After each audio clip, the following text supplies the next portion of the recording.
Alright, y'all, let's get straight to it. Why Anthony Penny Hardaway is and will be the coach of the future for the Memphis Tigers, and why he will succeed. And this is only the beginning. Listen, when Penny first came, the whole city was excited. The whole city was ready.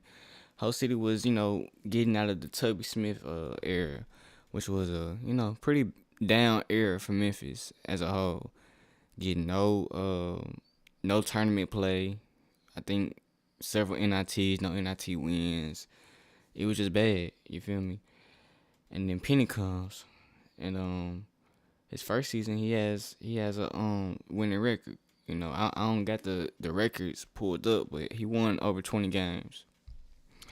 And we were ready. But then, people start hating. People start saying, he ain't ready to be a coach. He ain't ready to do this. He ain't ready to do that. I'm like, dang, it's only his first year, but alright. But it was one skill that Penny had, and he would continue to have. And it was the success he was having in the recruiting aspect. Clocking in not one, but two number one recruits. First one didn't go as well. Things happen. And he eventually he didn't make the tournament or the NIT, and I think that was after his second year. And of course, people talking again. This is that. It is what it is.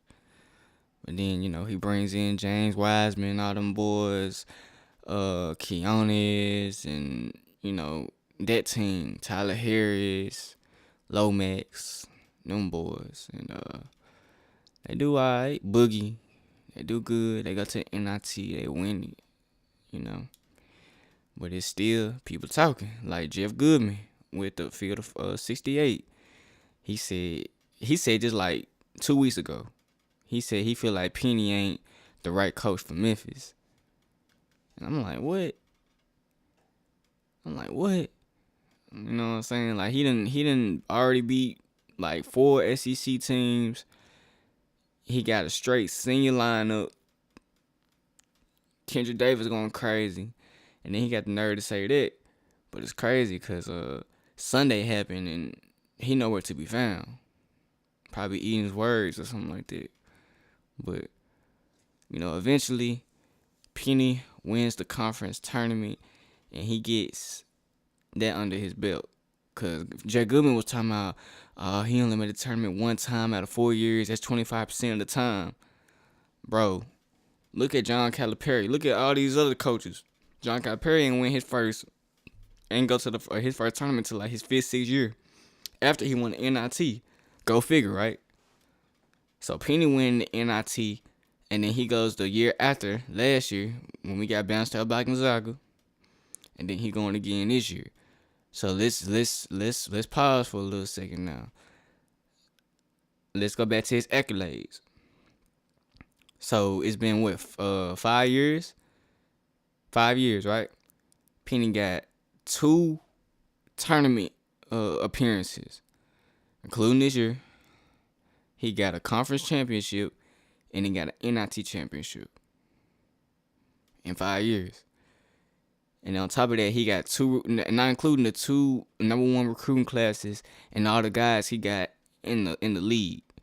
He got like 3 lottery picks in the league. James Wiseman, Precious Achiuwa, Jalen Duren. Those are 3.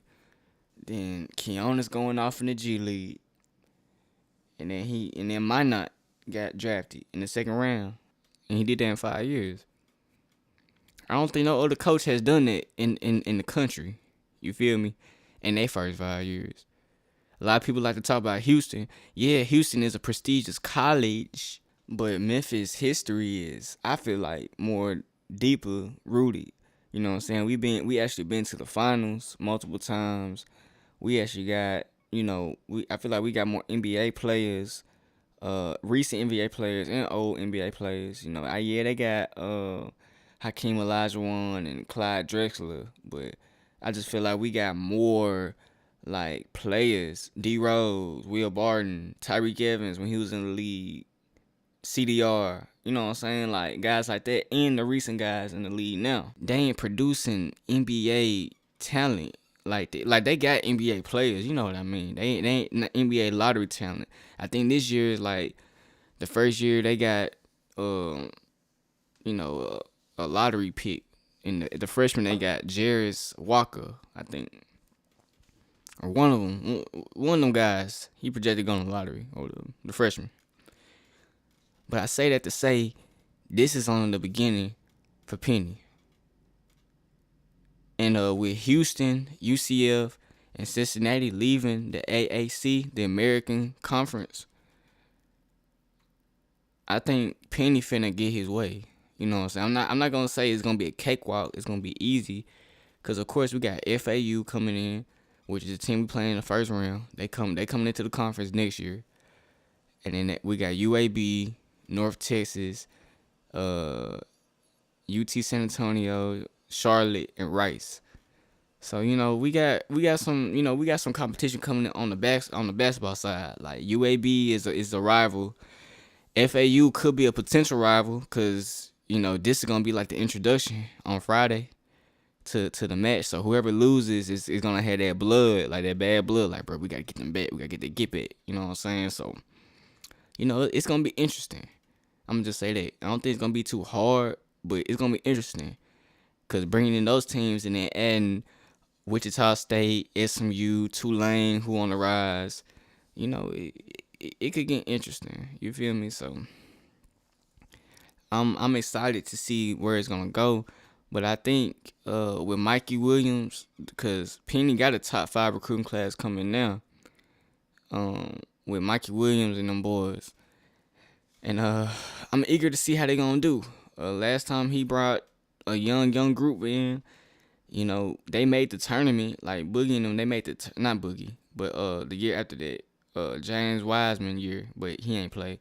Like Lester Quinones and all them, like they made the tournament, but you know it was a, you know, the year the non-conference schedule, it was kind of, you know, we were kind of losing and stuff, and it was a mess. You feel me? So hopefully them guys can come in next year and listen to Penny and, you know, go on a run, cause Penny got the coaching staff. His staff is like A1. I would suggest Penny try to go for Georgetown's coach. They just got fired, Patrick Ewing. See if he can add him to the coaching staff. Like that would be interesting. Like having him, Keith Hayes, Joey Dorsey, and then Patrick Ewing. Like that would be cold. I ain't gonna lie, but yeah, man. Penny is the coach of the future for Memphis, and like I said, this is just the beginning. Like, prepare to see more conference championships, prepare to see more NCAA tournaments, and as Memphis keeps winning, you know, we're just gonna catch the eye of a bigger conference, you know. But until then, let's just have some fun, you know. Let's enjoy the winning culture that we finna see on the basketball side. As far as the football side, I don't really watch. I mean, I watch them, you know what I'm saying? But, you know, football is a little different. It's too political to me, you know what I'm saying? Because it's like, it don't matter what type of year Memphis got. Like, Memphis on the football side can win all their games, and they won't go to no national championship. So it's too political. But they working on a way to do that. I think by making like an 8-12 team bracket or whatever. But we'll talk about that later. But like I said, Coach Penny is the coach of the future, man. And like I said, it's just the beginning. Prepare for more NBA players. Prepare to see more NBA players in the NBA that played at Memphis. And yeah, it's time. Memphis is back, and I'm gonna just say that Memphis basketball is back and it's at an all-time high. It's your boy 901 Live, and you tuned in with 3. And by the way, I'm gonna come back to y'all about the Grizzlies and stuff. You know, it's just with March Madness going on. It's just, you know, it's a lot going on with the Tigers. But the Grizzlies been doing their thing. to do a little update. But we got some videos coming about them too. The playoffs finna come on, so you know the boy finna go crazy. So man, let's tee up. I'm out, man.